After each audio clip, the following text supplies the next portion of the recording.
گائے کہ او بھائی بہت اہم مسئلہ ہے، اس کا کلپ بنا کے ابھی نہیں چلائے تو قربانی کے جانور کی جگہ تم کو کھڑا کر دو. آج کل ایک بہت بڑی کوتاہی ہو رہی ہے، اجتماعی قربانیوں میں لوگ نوٹ کما رہے ہیں. اجتماعی قربانی میں آپ نوٹ نہیں کما سکتے، یہ بزنس کا جائز طریقہ نہیں ہے. جو جائز طریقہ ہے بزنس کا وہ بھی میں آپ کو بتا دوں. اگر نوٹ کمانے ہیں تو کیسے کرو. پھر ہو یہ رہا ہے مسجد والے، مدرسے والے یا کوئی انڈیویجولی یا کوئی ادارہ کیا کرتا ہے، وہ کہتا ہے بھائی ہمارے ہاں اجتماعی قربانی ہو رہی ہے، سب لوگ حصہ لیں. ایک حصہ فار ایگزامپل 15,000 روپے کا ہے. اب سب سے 15,000 روپے لے لیے، لاکھوں کروڑوں روپے جمع ہو گئے، جانور لے کر آئے، گوشت ڈیوائڈ کیا، اب بچ گئے جی 10 لاکھ روپے.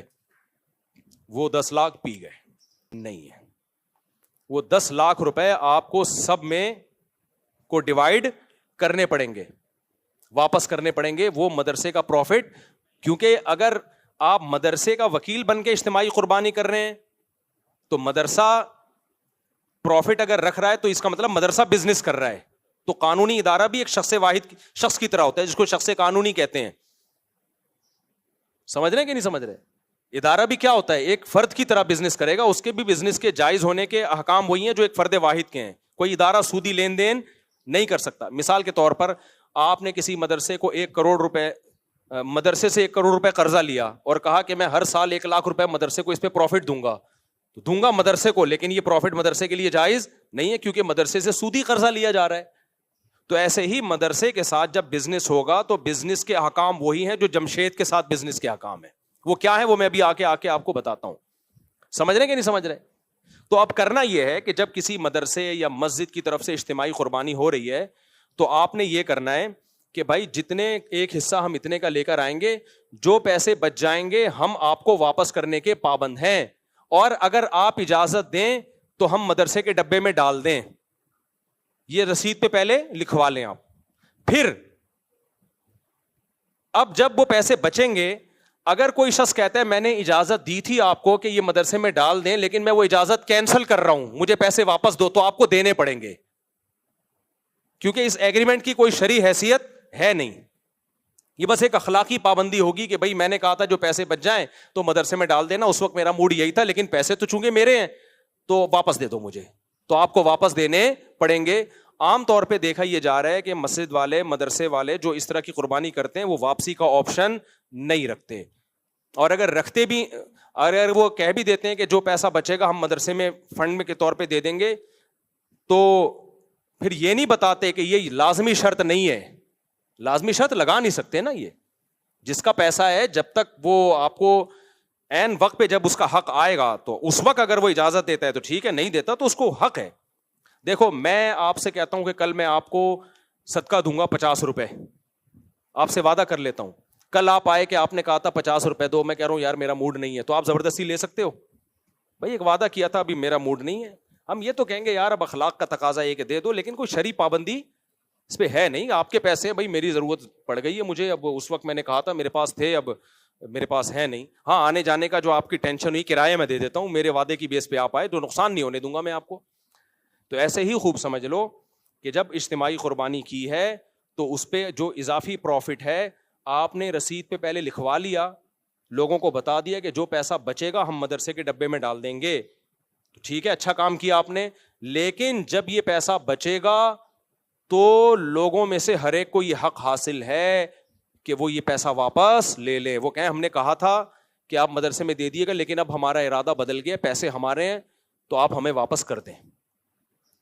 یہ لازمی شرط نہیں ہے. تو رسید میں اب اجتماعی قربانی میں آپ نے کیا لکھوانا ہے؟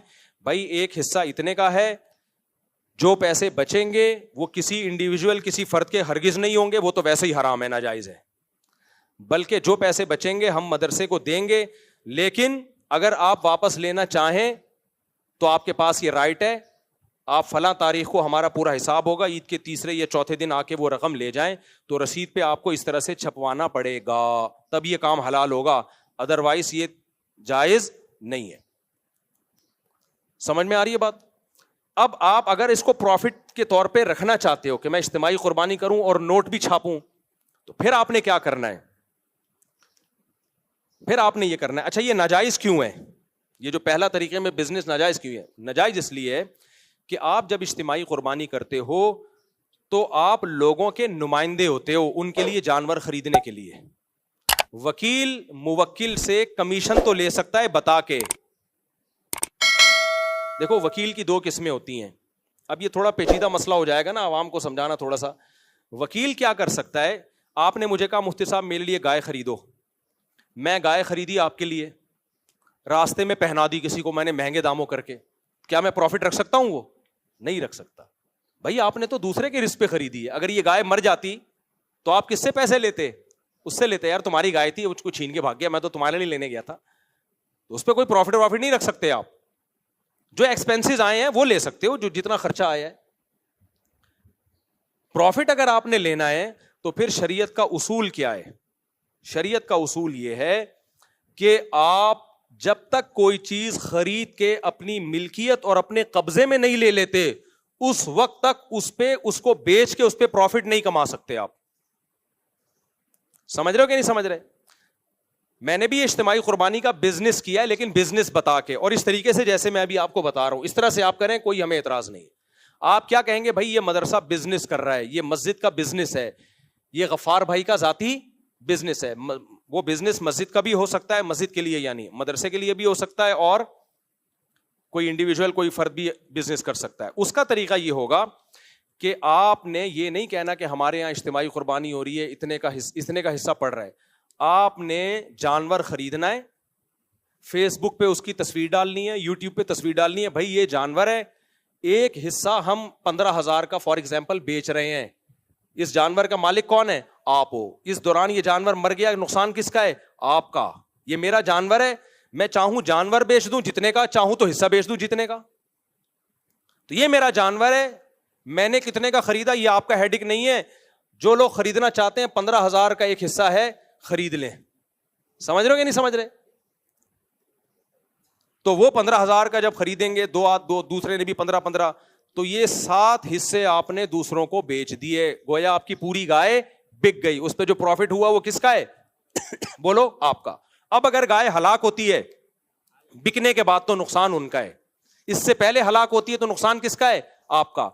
اس کنڈیشن میں لانا پڑے گا اس بزنس کو, یعنی آپ نے خریدنا ہے, خریدنے کے بعد اپنے قبضے میں لینا ہے. اب تک وہ گائے کس کی ہے؟ آپ کی ہے. اس کا سارا نقصان کا رسک کون لے رہا ہے؟ آپ لے رہے ہو. اب آپ پہنانا شروع کر دو. پہناتے ہی ہیں, بیچتا کون ہے؟ سمجھ میں آ رہی ہے بات کہ نہیں آ رہی؟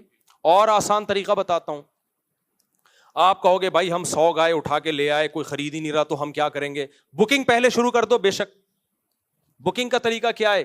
آپ بولو بھائی میرا ارادہ ہے قربانی کا, اور میں جو حصہ لینا چاہے تو میرے پاس حصہ بک کرا دے, اور میں نے ریٹ رکھے فار ایگزامپل 15,000 روپے. تو جو لوگ اس میں دلچسپی لیتے ہیں پیسے دے دیں ایڈوانس میں, لیکن یہ صرف بکنگ ہوگی, یہ ڈن نہیں ہے ابھی سودا.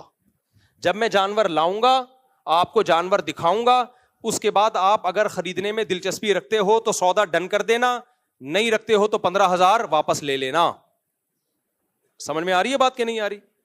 جیسے ہم میڈیکل والے کو بولتے ہیں بھائی ایڈوانس میں پیسے رکھ لے, یہ دوا منگوا دے, وہ دوا منگوا دیتا ہے, ہم جا کے اس سے خرید لیتے ہیں, ہماری مرضی نہیں خریدیں تو وہ دوا کسی اور کو پہنائے گا. پھر وہ جب تک آپ کی ملکیت میں وہ گائے نہیں آ جاتی, بکرا نہیں آ جاتا, آپ آگے کسی کو بیچ نہیں سکتے. بکنگ کر سکتے ہیں, بکنگ اس سینس میں بھائی جو دلچسپی رکھتے ہیں وہ حصہ بک کر لیں اپنا, 15 پورے دے دیں یا 1,000 روپے دے دیں, جس سے ہم سمجھیں کہ یہ واقعی انٹرسٹڈ ہیں اس میں, تو وہ دے دیں گے. تو یہ سودا نہیں ہوگا, یہ امانت ہے. ان لوگوں کی رقمیں آپ کے پاس کیا ہیں؟ امانت ہیں. آپ کے پاس امانت کے طور پہ رکھی ہوئی ہے. آپ نے اپنے پیسوں سے جا کے یا انہی پیسوں سے جا کے, آپ نے وہ پیسے تو کوئی بھی لگیں تو اس میں کوئی فرق نہیں ہے, لیکن ان کو آپ نے واپس کرنے پڑیں گے. وہ آپ نے جا کے جانور خریدا, پھر ہر جانور آپ کو دکھا کے, کیونکہ دیکھے بغیر اگلا خرید بھی نہیں سکتا شریعت میں. قبضے میں لے لیا, آپ اس کو بولیں بھائی یہ جانور ہے, یہ گائے ہے, یہ فیس بک پہ تصویر یا واٹس ایپ پہ تصویر بھیج دی, بھائی یہ میرے پاس کھڑا ہوا ہے جانور, اب آپ بتاؤ خریدنے میں دلچسپی رکھتے ہو؟ وہ کہے نہیں بھائی یہ پتلی گائے ہے, موٹی گائے ہے, مجھے نہیں چاہیے, یا مجھے کوئی اور سے حصہ مل گیا ہے, تو اب آپ کو وہ واپس کرنا پڑے گا, کیونکہ سودا ڈن ہوا نہیں تھا. اب اگر آپ کہتے ہو یہ تو میرا نقصان ہے, میں اب یہ گائے کس کو پہناؤں, تو کوئی بات نہیں, کاروبار میں فائدہ بھی ہوتا ہے اور بولو نقصان بھی ہوتا ہے. میں نے یہ کام 8-10 سال کیا ہے, لیکن بتا کے کیا کہ بزنس کر رہا ہوں, فی سبیل اللہ نہیں کر رہا. اس میں لڑکوں کو کہا ہوا تھا کہ کوئی بھی جانور جب آتا ہے لوگوں کو آپ نے دکھانا ہے, دکھانے کے بعد ان کو پورا رائٹ دینا ہے, لوگوں سے کہنا ہے یہ آپ کی گائے ہے, اس میں ایک حصہ 15,000 کا آپ نے پیسے ایڈوانس دے دیے, لیکن یہ حصہ 15,000 کا ہے, ہم بیچ رہے ہیں, لینا ہے لو, اگر نہیں لینا تو پورے 15 ہم آپ کو واپس کرنے کے لیے تیار ہیں, اور لینے کے بعد یہ حصہ آپ کا ہوگا. کیا مطلب, گائے اگر مر گئی تو ایک حصہ ہے تو 7واں حصے کا نقصان آپ کا ہوگا, ہمارا نہیں ہوگا, کیونکہ بکنے کے بعد اب اس کا رسک کون اٹھائے گا, آپ اٹھاؤ گے, جو خریدے گا وہ اب اس کے نفع نقصان کا ضامن ہے. سمجھ رہے کہ نہیں سمجھ رہے؟ تو کتنے میرے جھگڑے ہوتے تھے, میں جانور لایا تو 40 جان 100 گائے لایا, 4-5 8-10 سال میں نے یہ بزنس خود کیا ہے, خود منڈیوں میں گیا بھی ہوں جانور لینے کے لیے. اس میں اتنی ٹینشن ہوتی تھی جب میں جانور لے کے آتا تھا. اب جو ملازمین رکھے ہوئے ان کو میں نے کہا بھائی یہ گائے جو ہے غفار بھائی کا حصہ ہے, اس کو غفار بھائی کو آپ نے بتا دیا؟ وہ کہہ رہے نہیں بتایا نہیں. وہ کہہ رہے بھائی ہم نے تو پہلے اجازت دی ہوئی تھی. تو پھر میری لڑائی ہوتی تھی کہ میں جو منہ سے پھوٹ رہا ہوں اس کو آپ تصویر بھیجو, اس کو بولو بھائی یہ آپ کی گائے ہے, اس پہ آپ کا قبضہ ضروری ہے, ابھی تو یہ میرے قبضے میں ہے. تو آپ دیکھو گے, ٹھیک ہے, قبضے کا مطلب یہ نہیں کہ آ کے وہ جیب میں ڈالے گائے کو, قبضے کا مطلب بھائی یہ گائے ہے, ہم تخلیہ کا مطلب ابھی آپ کی ہے, میری نہیں ہے. اب یہ یہاں کھونٹے سے بندھی ہوئی ہے, صرف کھونٹا میرا ہے, گائے کس کی ہے؟ یہ رسی بھی ہم نے آپ کو گفٹ کر دی ہے, گائے آپ کی ہے. اب اس کے نفع نقصان کا کون ضامن ہے؟ آپ ہو. ہر گائے کے ہر حصے میں یہ ٹینشن اٹھاتا تھا میں. تو لڑکے بیزار ہو جاتے تھے یار, ان کو دلچسپی نہیں. میں نے کہا بھائی کسی کو دلچسپی ہو یا نہ ہو, شرعی طور پر اس کو حلال کرنے کے لیے یہ ضروری ہے کہ آپ اس کو گائے دکھائیں, اس کے بعد بولیں. وہ نہیں دیکھ رہا, اس کا کوئی نمائندہ دیکھے, اور نمائندے آپ خود نہیں ہو سکتے کہ میں آپ ہی کا نمائندہ بن کے قبضہ کر رہا ہوں. جو بیچنے والا ہے وہ خریدار کا نمائندہ نہیں بن سکتا. بھائی آپ کسی اور کو نمائندہ بنا لو, وہ آپ کی طرف سے گائے دیکھ لے اور ڈن کر دے. آپ امریکہ میں ہو, آپ نہیں آ سکتے. تو یہ بزنس اگر کرنا ہے تو پھر بزنس کا موڈ, پورا جو ایک بزنس کا ایک اسٹرکچر ہے وہ اختیار کرنا پڑے گا. تو آج ہو یہ رہا ہے کہ کام بزنس کا ہو رہا ہے, لیبل اجتماعی قربانی کا لگ رہا ہے. تو میں نے تو 8-10 سال کیا, اس کے بعد مجھے اندازہ ہو گیا کہ یہ بہت بڑی ٹینشن ہے, لوگوں کو سمجھانا بہت مشکل ہے, ملازمین کو سمجھانا بہت مشکل ہے. اب بعض ہمارے لڑکے ایسی باریک گائے اٹھا کے لے آئے, تو میں نے کہا جس کا بتاؤ اب لوگوں کو یہ آپ کی گائے ہے, یہ 7 آدمی جن کے اس میں حصہ ہے ان کو دکھاؤ. وہ کہہ رہے ہیں وہ دکھائیں گے تو وہ لیں گے نہیں. میں نے کہا یہ تو حرام ہے ہمارے لیے, ان کو دکھاؤ بھائی آپ یہ پتلی گائے ہے, موٹی گائے ہے, جو بھی ہے, 15,000 کا ایک حصہ دے رہے ہیں, آپ کو ہڈیوں کا سوپ ملے گا, قبول ہے یا نہیں قبول ہے؟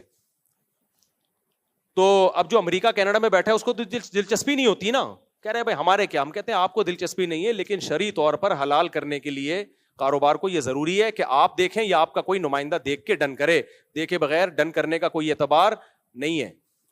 تو پھر وہ اس کو سوپ ہم نے دکھایا, ہڈیوں کا سوپ, کسی نے لے لیا, کسی نے بولا ہمیں نہیں چاہیے. وہ ٹینشن کس کی ہوئی؟ پھر وہ سوپ ہم نے اپنے بچوں کو پلایا. پھر سمجھ رہے کہ نہیں سمجھ رہے؟ تو اس میں لاس ہوا. تو یہ جب پراپر وے میں کام ہوگا تو حلال ہے, پراپر وے میں نہیں ہوگا تو یہ حلال نہیں ہے. تو اجتماعی قربانی میں خلاصہ یہ نکلا کہ آپ پروفٹ نہیں کما سکتے, اور اگر بزنس کرنا ہے تو لیبل کیا لگنا چاہیے؟ بزنس. اس میں کسی قسم کا لوگوں کو دھوکا بولو نہ ہو. ایک مسجد کی انتظامیہ کچھ دن پہلے میرے پاس آئی اور کہنے لگی مفتی صاحب ہم جو ہے وہ اجتماعی قربانی کرتے ہیں اور بزنس بھی کریں گے, اس میں پروفٹ بھی رکھیں گے. میں نے کہا پروفٹ تو انویسٹمنٹ کے بغیر ہو نہیں سکتا, آپ کا اپنا کتنا پیسہ لگ رہا ہے اس میں؟ کہنا ہمارا پیسہ تو نہیں لگ رہا اس میں. تو کہنے لگے, میں نے کہا پھر تو بزنس, پھر تو پروفٹ حلال نہیں ہے. جب آپ کی انویسٹمنٹ ہی نہیں ہے, رسک ہی نہیں لے رہے آپ, تو آپ کا کے لیے نفع کہاں سے حلال ہو گیا؟ کہہ رہے ہم جو اتنی محنت کریں گے اور اتنی اسٹرگل کریں گے اور وہ بھی تو اس میں ہمارا پروفٹ بنتا ہے. میں نے کہا محنت پہ اجرت بنتی ہے, پروفٹ نہیں بنتا. اور اجرت بھی جب جائز ہے جب بتا کے ہو, بغیر بتائے اجرت بھی جائز نہیں ہے. مثال کے طور پر کوئی انٹی یہاں سے گزر رہی ہیں سامان لے کے, آپ نے انٹی کی مدد کی, سامان اٹھا کے ان کے گھر تک پہنچایا. پہلے زمانے میں لوگ کرتے تھے, کوئی ایجڈ خواتین ہیں تو نوجوان لوگوں کو خدمت کا جذبہ تھا, بھائی انٹی ہم پہنچا دیتے ہیں آپ کے گھر سامان. اب آپ نے گھر میں سامان پہنچایا, آپ نے کہا 500 روپے دے دیں انٹی. وہ کہیں گے بھائی 500 روپے, کہنے مزدوری کے پیسے نہیں ہوتے کیا؟ ہوتے ہیں, لیکن پھر مزدور پہلے ایگریمنٹ کرتا ہے, پروفٹ تو پھر بھی نہیں ہے. تو آپ مسجد والے اسپیسیفک کمیشن لے سکتے ہیں کہ بھائی ہم 10 آدمی اجتماعی قربانی کا نظم سنبھالیں گے, ہمارے دن رات ایک ہو جائیں گے, گایوں کا گوبر بھی ہے اور یہ بھی ہے اور وہ بھی ہے, حصے بانٹنے بھی ہیں, تو فی گائے ہم اتنا کمیشن لیں گے, یہ پرچی پہ لکھ دیں, اندھیرے میں مت رکھو. لوگ سمجھ رہے ہوتے ہیں یہ فی سبیل اللہ ہماری خدمت ہو رہی ہے, حالانکہ وہ کمیشن بھی رکھ رہے ہوتے ہیں, پیسے بھی رکھ رہے ہوتے ہیں. تو یہ صحیح نہیں ہے. اگر انتظامیہ یا مدرسے کی انتظامیہ یہ کام کر رہی ہے اور اپنا کمیشن لے رہی ہے, تو کمیشن کی مقدار بھی بتائیں کہ فی گائے ہم اتنا کمیشن لیں گے جس میں ہم آپ کو یہ سروس دیں گے. گائے بھی آپ کی ہوگی, پیسے بھی آپ کے ہوں گے, ہمارا کام ہے اس گائے کو کھڑا کرنا اور اس کے چارے کا خرچہ بھی آپ پہ ہوگا. ہمارا کام ہے اس گائے کو ماہر قصائی سے ذبح کروا کے گوشت آپ تک پہنچا دینا. یہ اس کام کے ہم کتنے روپے لیں گے؟ 500 روپے لیں گے, یہ بتا دیں پہلے, یا 1000 روپے لیں گے یا 1 کروڑ روپے لیں گے, مجھے اس سے کوئی غرض نہیں. اگر لوگ دینے پہ راضی ہیں تو کیا دے گا, کوئی نہیں, 1 کروڑ روپے, ایک مثال دے رہا ہوں. تو اس طریقے سے یہ کام کیا جائے. ادروائز جو اجتماعی قربانیوں میں پیسوں کا عنصر آ گیا ہے نا, نوٹ چھاپے جا رہے ہیں اور پیسہ کمائے جا رہے ہیں, یہ حرام ہے, ناجائز ہے. سمجھتے ہو؟ اس کو جو بھی اجتماعی قربانی کر رہا ہے تو اس سے پوچھیں بھائی جو پیسے بچیں گے وہ کہاں جائیں گے, اور ہر چیز حساب کتاب ہونا چاہیے. الحمدللہ زیادہ تر مسجد مدارس میں تو پورا حساب ہوتا ہے, اتنے کی گایاں پڑی ہیں, اتنا اس کا خرچہ ہے, قصائی کی اتنی اجرت نکلی ہے, وغیرہ وغیرہ, بچا کے یہ بچائے.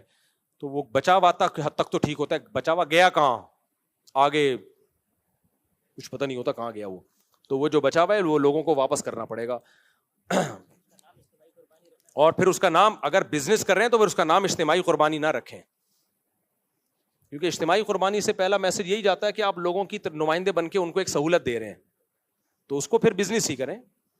تو میں نے جب کیا تو بزنس ہی کیا تھا. ایک کمپنی کا نام تھا, میری کمپنی ہے, میں نام نہیں بتاؤں گا اس کا, تو باقاعدہ کمپنی کا نام استعمال کیا اس میں, اور پھر اس میں جو ہے وہ بتایا بھائی یہ حصہ برائے فروخت ہے, پرچی بھی یہ چھپوائی, حصہ کیا ہے, برائے فروخت ہے, تو اتنے کا حصہ ہم بیچیں گے. اور پھر اس میں جب میری گائے آتی تھی تو میں اپنے لڑکوں کے ذمے لگایا ہوا تھا, ہر ایک کو فون کرو, گائے کی تصویر بھیجو, بولو اب آپ بتاؤ خرید رہے ہو کہ نہیں خرید رہے ہو. حصہ پورا ایک ایک چیز تجوید کے ساتھ کلیئر ہوتی تھی. جس نے کہہ دیا ہمیں خریدنا ہے تو ٹھیک ہے آپ کا حصہ ہے, جس نے کہا ہمیں نہیں خریدنا, لو بھائی یہ پیسے واپس لو اپنے. سمجھتے ہو؟ اس طریقے سے کرنا ہے. اور کوئی سوال؟ یہ کلپ بنا کے چلا دینا لازمی. امانتوں میں بہت حکم ہے بھائی. دیکھو نبی صلی اللہ علیہ وسلم کے پاس ایک سیکنڈ میرے بھائی, ایک صحابی آئے, مسلمان ہوئے, جس قوم سے تھے اس سے جنگ ہو رہی تھی, تو جنگ سے پہلے وہ آ کے مسلمان ہو گئے. ان کے پاس بکریوں کا پورا ریوڑ تھا, تو انہوں نے کہا میں اسلام لانے کے بعد کیا کروں؟ آپ نے کہا یہ ریوڑ میں جس کی بکریاں پہلے جا کے واپس کرو. حالانکہ جن سے لڑائی ہو رہی ہے ان کی بکریاں تھیں, وہ تو ان کا تو مال غنیمت ہے نا, لیکن بھائی مال غنیمت تو جنگ کے بعد ہوتا ہے نا. یہ بکریاں تو ان کی ہیں, ان کافروں کی ہیں جن سے تمہاری لڑائی, ان سے تمہارا ایگریمنٹ تھوڑی ہوا ہے کہ ان سے بکریاں لیں اور اسلام لا کے ساری بکریاں ادھر لے آئے. یہ تو پھر غیر مسلم جائے, سونا نکالے, چوری کرے اور اسلام قبول کر کے سونا لے کے بھاگ جائے. تو نبی نے جو دشمن تھے, لڑ رہے تھے, ان کے بارے میں ان صحابی کو کہا کہ تم مسلمان تو ہو گئے ہو, لیکن جس کی بکری ہے اس کے حوالے کرو, اس کے بعد ہمارے ساتھ میدان جنگ میں شامل ہو, پھر اسی قوم کے خلاف لڑو جن کی بکریاں تھیں. اتنی مالی معاملات میں اسلام نے ہم کو فیئر رہنے کا حکم دیا ہے. اور آج پتہ ہی نہیں چلتا کتنا پیسہ آ رہا ہے, کہاں جا رہا ہے. ایسے بھی بعض محتمم, زیادہ تر صحیح ہوتے ہیں الحمدللہ, لیکن مدارس کے بعض محتمم میں نے دیکھے ہیں, بعض لوگ وہ کیا کر رہے ہیں, مدرسے کے لیے گائے لینے گئے, اپنی نیت سے خریدی, اور جیسے گائے خریدی 50,000 کی, ایک مثال دے رہا ہوں, اور مدرسے کو 55,000 کی بیچ دی. ابے یہ کیا ہو رہا ہے؟ آپ جب مدرسے کے وکیل بن کے جا رہے ہو تو آپ اپنے لیے خرید ہی نہیں سکتے بھائی. آپ جب خرید رہے ہو اپنے لیے تو وہ مدرسے کے لیے ہو, پھر وہی آپ مدرسے کو بیچ رہے ہو, یعنی اپنے آپ کو بیچ رہے ہو. یہ ڈرامے بھی ہوتے ہیں بعض جگہ. نہیں آئی سمجھ میں بات؟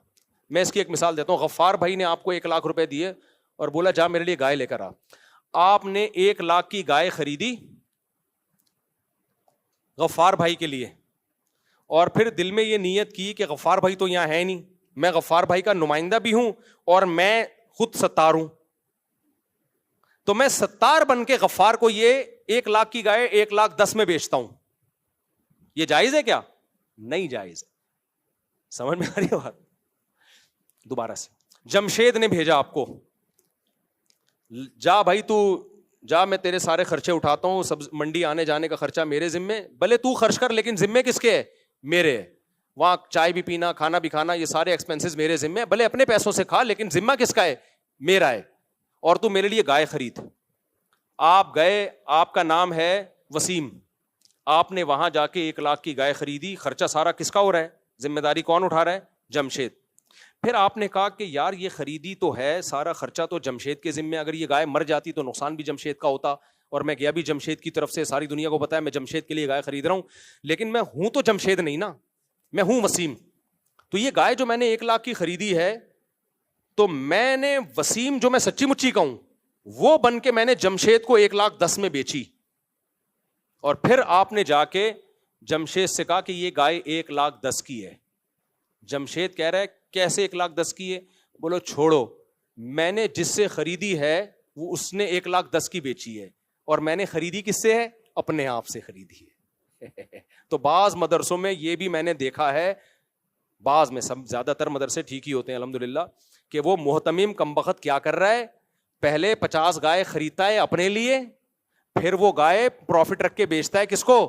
مدرسے کو. حالانکہ وہ جو اپنے لیے خرید رہا ہوتا ہے تو اس کا رسک سارا مدرسے کے ذمہ ہوتا ہے, اس کا آنے جانے کا خرچہ اور وہ سب کچھ ایکسپینسز کس کے ذمہ ہوتے ہیں؟ مدرسے کے ذمہ ہوتے ہیں.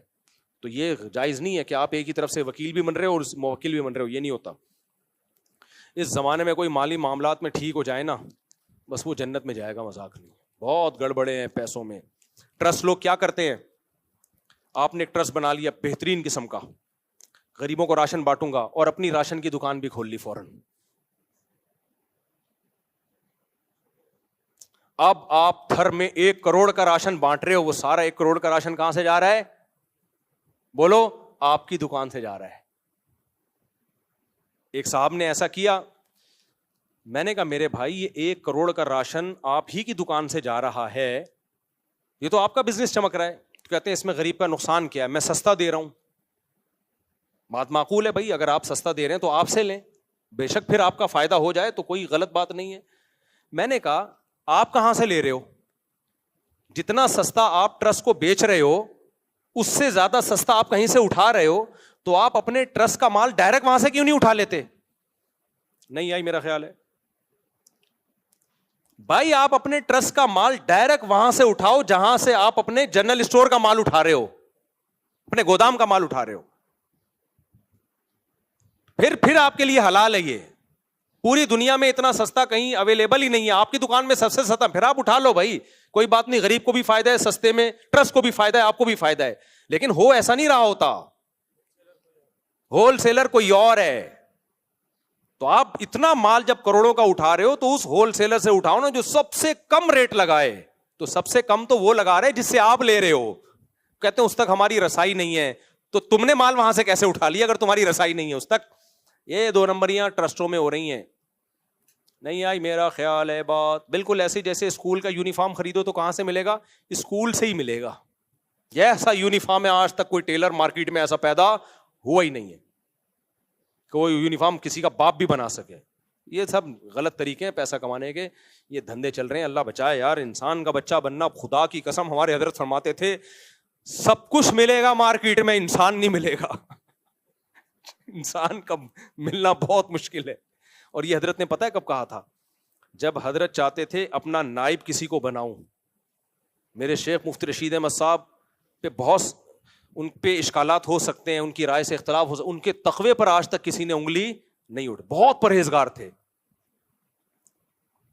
بہت پرہیزگار تھے. جنہوں نے ان کے ساتھ وقت گزارا ان کو پتا ہے کیسے اللہ والے تھے. وہ کہتے تھے میں کس کو اپنا نائب بناؤں کہ میرے بعد میری گدی وہ سنبھالے. 8-10 سال انہوں نے کوشش کی. فرمایا ایسا میں نے آزمایا نا, لیکن انسان نظر نہیں آتا, جو ان کا ایک معیار تھا. پھر بنایا حضرت مفتی عبد الرحیم صاحب کو. مفتی عبد الرحیم جو میرے شیخ ہیں, تبھی میں کہتا ہوں مفتی عبد الرحیم صاحب پہ جب اعتراضات کیا کرو نا, تو جو دور ہے وہ تو اعتراض کرے گا ان کے اوپر. کوئی بوٹ پالیشیا کہے گا, کوئی سرکاری ملا کہے گا, کوئی کیا کہے گا, کوئی کیا کہے گا. میں نے بھائی 30 سال گزارے ہیں ان کے ساتھ, میں آپ کے ان باتوں سے متاثر نہیں ہوں گا. پاکستان میں جو بھی مخلص ہوگا, جذبات سے ہٹ کر بات کرے گا, گراؤنڈ ریئلٹی کو سامنے رکھ کے بات کرے گا, لوگ اس کو ایجنٹ ہی کہیں گے. اور جو جذباتی باتیں کرے گا, الٹی باتیں کرے گا, لوگ اس کو مانیں گے یہ ہے کیا, مخلص، یہ مخلص ہے. اور پھر ظلم یہ کہ لوگوں نے مفتی تقی صاحب اور مفتی عبدالرحیم صاحب کو 2 الگ الگ پارٹیاں بنا کے پیش کیا ہے، یہ بھی ظلم ہے. حضرت مفتی تقی صاحب سے آج بھی حضرت مفتی عبدالرحیم صاحب کی ملاقاتیں ہوتی ہیں. کسی کی رائے کا اختلاف کسی چیز میں اگر ہو جائے تو یہ تھوڑی کہ 2 الگ ٹریک ہیں. لوگ تصویریں بنا رہے ہوتے ہیں، بتاؤ تم ان کا ساتھ دو گے ان کا ساتھ. بھائی دونوں ہمارے بزرگ ہیں، دونوں ہمارے بڑے ہیں. کسی چیز میں اگر رائے کا اختلاف ہو جائے کہ ہم یہ سمجھتے ہیں کہ ایک الگ وفاق ہونا چاہیے، وہ سمجھتے ہیں نہیں ہونا چاہیے، تو یہ اختلافات تو ہمیشہ سے رہے امت میں. پاکستان بننے میں نہیں علماء دیوبند کا اختلاف تھا. حسین احمد مدنی کہتے تھے نہیں بننا چاہیے، مولانا شرف علی تھانوی کہتے تھے بنانا فرض ہے. تو کیا 2 الگ الگ راہیں تھیں؟ بھائی رائے کا اختلاف تھا، لیکن دونوں کیا ہیں؟ ہمارے بڑے ہیں. تو رائے کا اختلاف ایک الگ چیز ہوتی ہے کسی کی پالیسیوں پہ، لیکن یہ کہہ دینا کہ یہ فلاں کے ایجنٹ ہیں، یہ سرکاری پٹھو ہیں، یہ فوج کے وہ ہیں، یہ بہت غلط بات ہے. یہ آپ متاثر ہو گئے ان نعروں سے، ہم نہیں ہوتے متاثر. مفتی رشید احمد صاحب کہتے ہیں میں نے اتنا کسی کو آزمایا نہیں ہے جتنا مفتی عبدالرحیم کو میں نے آزمایا ہے. چیک کیا کہ ان میں دنیا کی محبت، شہرت کی محبت تو نہیں ہے. اس آزمانے کے بعد صرف خلافت نہیں دی، نیابت دی ہے کہ میرے بعد میری گدی کون سنبھالے گا. اور مفتی عبدالرحیم صاحب نہ مفتی رشید احمد صاحب کے بیٹے ہیں، نہ پوتے ہیں، نہ داماد ہیں، کچھ بھی نہیں ہے. میرٹ کی بیس پر، سمجھ رہے ہو، قوم بھی الگ الگ ہے. مفتی عبدالرحیم صاحب اردو اسپیکنگ ہے، یعنی انڈیا کے اردو میں شمار ہوتا ہے، اور مفتی رشید احمد صاحب پنجابی تھے. قوم بھی الگ، زبان بھی الگ. خالص میرٹ کی بیس پر مفتی عبدالرحیم صاحب کا سلیکشن کیا انہوں نے. تو کہاں سے کہاں بات چلے گی، ہم کیا کہہ رہے تھے؟ تو انسان کا تلاش کرنا بہت مشکل، معاملات میں کلیئر ہو اور ہر چیز میں کلیئر ہو. تو ایسے لوگ مارکیٹ میں کیا چل رہے ہیں؟ شارٹ چل رہے ہیں. تو اللہ ہمیں ان 60 لوگوں میں شامل کر لے. کیا ہول سیل سے جو چیز چل رہی ہو، تو ٹرسٹ میں یہ گڑبڑیں ہو رہی ہیں آج کل. تھر میں خوراک بانٹی جا رہی ہے اور اپنے جنرل اسٹور سے بانٹی جا رہی ہے. کروڑ پتی بن گئے تھوڑے دنوں میں. جیسے وہ تھا نا پرانے وزیر اعظم، پرانے سے پرانے، اسٹیل مل جو وہ ہوا نا کہ یہاں روڈ بنیں گے اور پلوں میں اتنی لوہا لگے گا، اتنی اسٹیل لگے گی، تو ملک کے لیے بڑا اچھا کام ہو رہا ہے. لیکن وہ اسٹیل جا کس کی فیکٹریوں سے رہا ہے؟ آپ کی فیکٹریوں سے جا رہا ہے. وہ اوپن مارکیٹ سے نہیں ہے، وہ آپ کی دکان سے ہی جائے گا. یہ ایسے ہی ہے جیسے میں غریبوں کو روزہ افطار کرواؤں اور بولوں شربت کس کی دکان سے جائے گا؟ میری دکان سے. تو افطار کرانے میں تو فری میں نہیں پڑا، وہ اس افطار کی وجہ سے جو ہم نے کما لیا وہ اور اس کی جو پبلسٹی ہو گئی وہ الگ ہے. مارکیٹ میں کیا چل رہا ہے؟ یہ چل رہا ہے. تو آپ بزنس کرو، 100 دفعہ کرو، لیکن اس پہ اجتماعی قربانی کا لیبل نہ لگاؤ. بزنس جیسے میں نے جب بزنس کیا تھا نا قربانی کا، تو میں نے بتا کہ بزنس ہے بھائی، یہ بزنس ہے، اس میں اتنے کا حصہ آپ کو کتنے کا بھی پڑا، ہم اتنے کا بیچیں. 5 دن پہلے میں ایک ویڈیو دیکھ رہا تھا، تو وہ ویڈیو میں یہ بحث اٹھائی گئی تھی کہ وہ ایک کا انتقال ہو گیا نا، وہ اسٹیفن ہاک تھا، ابے انگریز جو اسٹیفن ہاکنگ، اس کی ویڈیو تھی. تو وہ بتا رہا تھا کہ اس کائنات کے بارے میں، تو اس پہ جو تبصرہ کرنے والا کر رہا تھا تبصرہ، اس کا یہ کہنا ہے کہ یہ کہیں اور بھی مخلوق ہمیں تلاش کرنی چاہیے وغیرہ وغیرہ، یا نہیں کرنی چاہیے. تو اس پہ ایک سوال کھڑا کیا تھا کہ اگر انسان کے علاوہ کہیں اور کوئی مخلوق نہیں ہے، اور انسان کوئی زمین پہ پلانٹ ارتھ پہ کوئی حادثہ ہوتا ہے اور انسان مر گیا، تو اتنی بڑی اور اتنی خوبصورت کائنات یہ پھر کس کے لیے؟ سوال سمجھ میں آ رہا ہے؟ یعنی اتنی عجیب و غریب کائنات کو سمجھنے والا، اس میں غور کرنے والا، ہم جب دیکھتے ہیں کائنات کی وسعتوں کو کہ سورج میں کتنے ہائیڈروجن بم کے دھماکے ہو رہے ہیں اور کتنے عجیب و غریب اللہ نے اس کو بنایا، تو گدھا سمجھے گا ان چیزوں کو؟ بولو، شیر سمجھے گا؟ مصنوعات دیکھ کے کوئی تعریف کرنے والا اگر نہ ہو تو بنانے والے کو کس کے لیے بنائے گا پھر وہ؟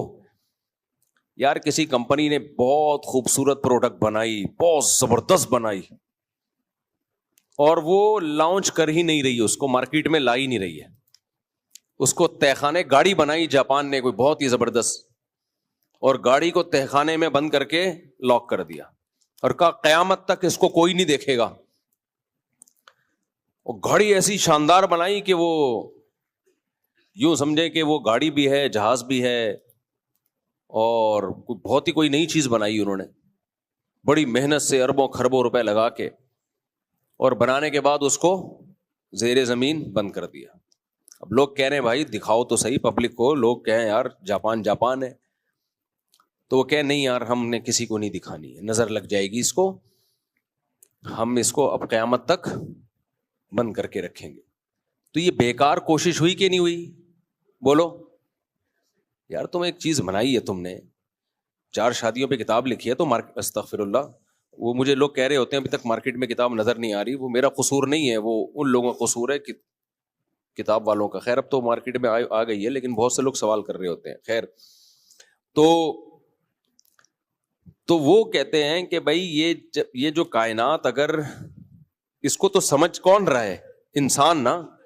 اتنا تو ہر بچے سے بچہ بھی سمجھ رہا ہے, جب وہ یہ ویڈیوز دیکھتا ہے تو کہتا ہے یار کیا بنایا ہے خدا نے. تو کہتے ہیں یہ اتنی عجیب و غریب کائنات, اگر اس میں انسان مر گیا تو نہ تو اس کو کوئی سمجھنے والا رہے گا, نہ اس پہ کوئی تعریف کرنے والا رہے گا. خدا کی تعریف نہیں کرتے تو کائنات کی تو کر دیتے ہیں نا, جو ملحد لوگ ہیں, ایتھیس لوگ ہیں, کہ یار بڑی عجیب ہے یہ.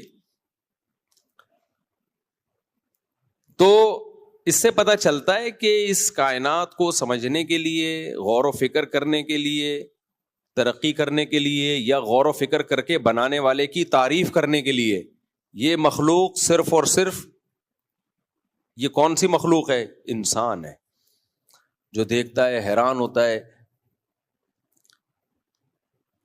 اس میں یہ احساسات ہیں. باقی تو جتنے جانور ہیں ان کو اس سے کیا غرض کہ سورج کب نکلتا ہے, کب غروب ہوتا ہے, کیا ہوتا ہے, ان میں تو ایک سے سافٹ ویئر ڈلے ہوئے ہیں, بس اس حساب سے وہ چلتے رہتے ہیں. یہ جو انسان ہے نا, یہ دیکھتا بھی ہے, حیران بھی ہوتا ہے, اور یہ جو ہے وہ تحقیق بھی کرتا ہے, اس میں سمجھتا ہے, یعنی بنانے والے کے کمال کو سمجھ سکتا ہے یہ, کہ بنانے والے نے کیا کمال کیا ہے. اس میں یہ صلاحیت ہے کہ یہ بنانے والے کا انکار بھی کر سکتا ہے اور اقرار بھی کر سکتا ہے. جانوروں میں تھوڑی ہے یہ سب کچھ. تو اس سے پتا چلا بھائی انسان کو جو فضیلت ہے وہ اس کے 6 فٹ کی 5.5 فٹ کی باڈی کی وجہ سے نہیں ہے. اگر باڈی کو آپ دیکھتے ہو تو پھر انسان کی واقعی 2% بھی زیادہ بول دیے, 0.5% کی بھی ویلیو نہیں ہے اس کی, بلکہ ٹکے کی ویلیو اس سے زیادہ ہے. سمجھ رہے کہ نہیں سمجھ رہے؟ تو انسان کو جو اللہ نے فضیلت دی ہے وہ کس کی بیس پہ؟ کھوپڑی. جو کھوپڑی انسان کے پاس ہے وہ کسی مخلوق کے پاس نہیں ہے, وہ جنات کے پاس بھی نہیں ہے. تبھی جنات میں نے نہیں سنا کوئی بڑا سائنٹسٹ گزرا ہو, سنا آپ لوگوں نے؟ جنات میں جتنے بھی بڑے بڑے شخصیات ہوتی ہیں نا, ان کے نام کے ساتھ سر نیم شیطان ہوتا ہے. سر نیم کیا ہوتا ہے؟ شیطان. تو وہ ایک آئے تھے نا, ابھی ایک نئی فلم آئی ہے مارکیٹ میں, وہ کہہ رہے تھے جنات جو ہے نا, جس پہ جن چڑھا ہوا ہو, ٹی وی میں ایک فلم آئی ہے آج کل, رمضان میں زیادہ چلتی ہے وہ فلم. تو کہہ رہے تھے کہ جب کوئی آپ کے پاس آئے نا اور یوں کر کے پلک نہ جھپک رہا ہو تو سمجھ لو یہ کیا ہے, جن کا بچہ ہے. اور بھی کچھ انہوں نے رپورٹیں پیش کی ہیں, تو میں نے دیکھا تو مجھے وہی بندہ لگ رہا تھا کہ یار کچھ اس میں زیادہ علامتیں یہ پائی جاتی ہیں. خیر وہی جو روئے تھے بہت زیادہ بھائی, وہ ماں کے غم میں روئے تھے, تو اینکر کہہ رہا تھا مت رو, میری ہنسی نکل رہی ہے, بہت مشکل سے میں نے برداشت کیا ہوا ہے. اینکر بھی رونے کی صورت بنا رہا تھا کہ مجھے بھی رونا آ رہا ہے, لیکن اندر اندر سے وہ یہ کہہ رہا تھا کیمرہ آن ہے ورنہ میں تجھے رکھ کے چماٹ لگاتا, چپ کر جا. یہ ڈرامے ہم نے پہلے بھی بہت دیکھے ہوئے ہیں. تو اینکر کی ہنسی آ رہی تھی اصل میں اس کو, لیکن وہ اپنی ہنسی کو روک رہا تھا مجبوراً, کیونکہ لائیو پروگرام چل رہا تھا. تو کہہ رہا تھا بس کر جاؤ. تو پھر اس نے جواب میں کہا کہ ہم کہاں جا رہے ہیں, دیکھ لیے گا دوبارہ وہ پروگرام. تو پاکستان کا پروگرام بڑھے گا کیوں نہیں؟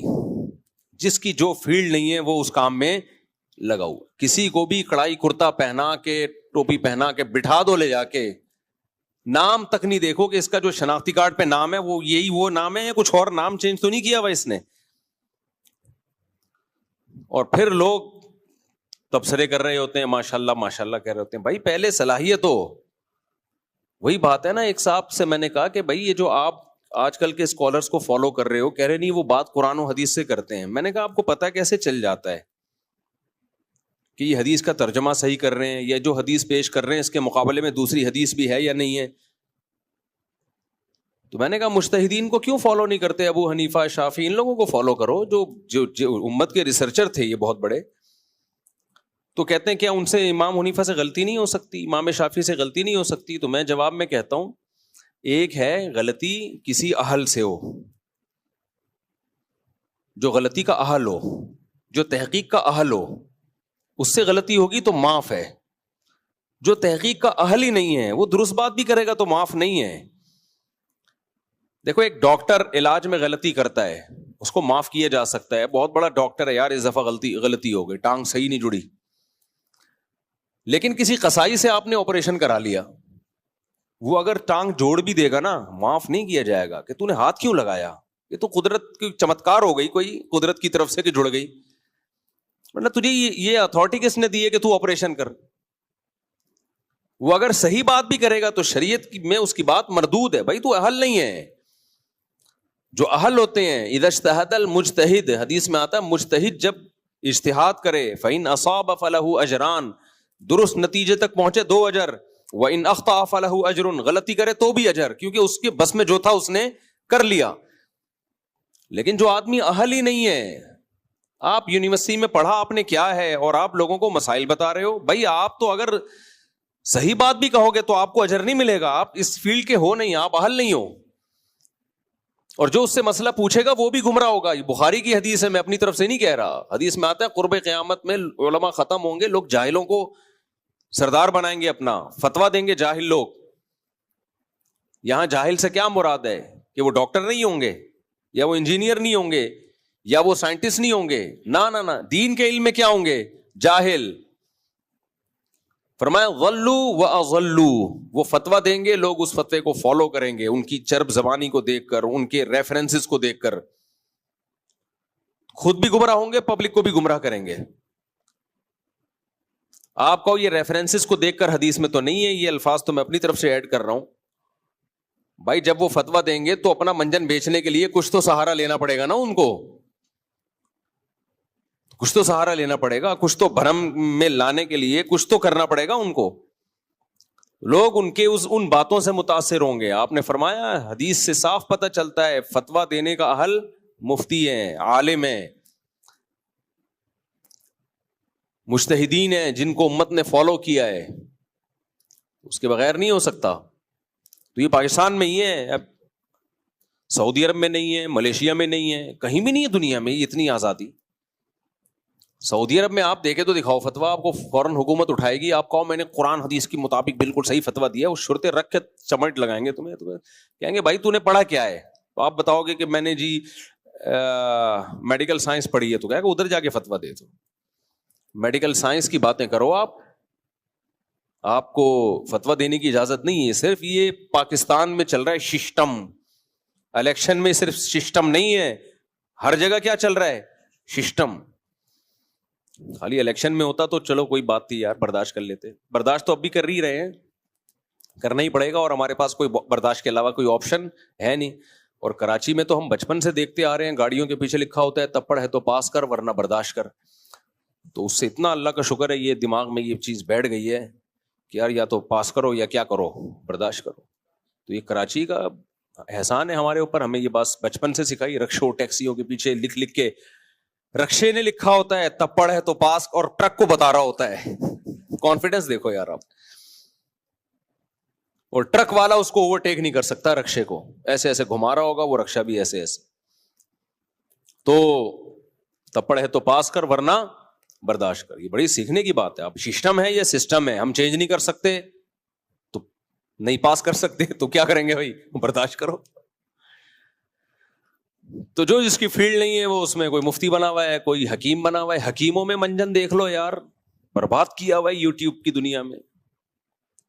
ہر آدمی بیٹھ کے حکیم بنا ہوا ہے، نسخے بتا رہا ہے، ٹوٹکے بتا رہا ہے. ایک دفعہ میرے پاس فون آیا کہ میں حکیم ہوں نہیں، لیکن میں نے حکیموں والا چینل بنایا ہوا ہے. میں نے کہا کہاں سے جائز ہے آپ کے لیے یار یہ کام؟ کہتے ہیں میں صرف حکیموں کی جو مشہور دوائیں ہیں وہ بتاتا ہوں. میں نے کہا پھر آپ صرف اتنا کیا کریں، یہ بتا دیا کریں کہ یہ ایک میڈیسن ہے، اس کام کے لیے حکیم لوگ کہتے ہیں کہ استعمال ہوتی ہے نہیں ہوتی کون جانتا ہے, اپنی ذمہ داری پہ یوز, اتنا ٹھیک ہے, اس سے آگے نہیں بڑھو کہ میری تحقیق. یہ نہیں بتاؤ کہ نزلے کے لیے میری تحقیق ہے کہ یہ ہے نزلے کے لیے. ایسے جب نیم حکیموں سے واسطہ پڑتا ہے بیڑا غرق ہوتا ہے صحتوں کا.